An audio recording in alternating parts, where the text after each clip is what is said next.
In primetime news this evening, worth the risk? The story of a Jamaican who braved a border crossing to reach America. Restrictions to hit Manchester residents as police step up response to surge in crime. And slow to act, the criticism facing arms of the state amid sexual attacks on children.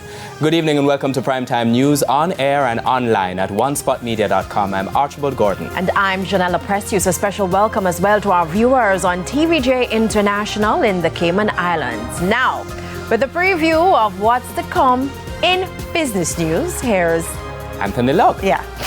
Well, Janella, Access Financial Services has received an adequate financial rating from the Caribbean Information and Credit Rating Services. We'll tell you about that and much more in the business day.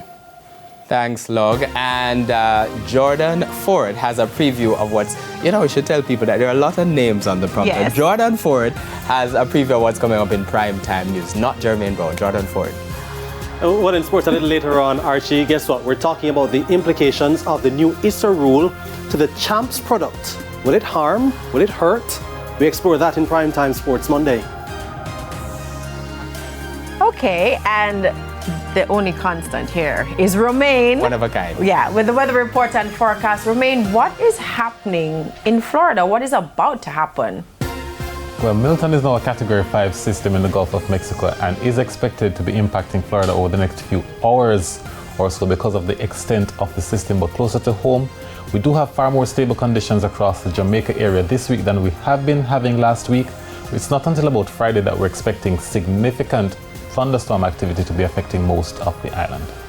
You really have to tune into the weather. I was watching some amazing footage of Helene in the US. It's crazy what's happening out there. There's also sports commentary, E-Prime, and the weather report and forecast in detail later on. But before the break, the feedback question. All right, so Archie, this is a good one.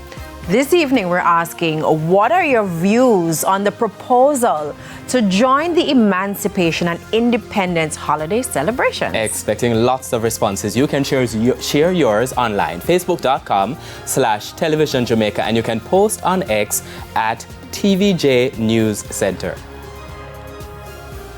Please stay with us. Primetime News returns after this break.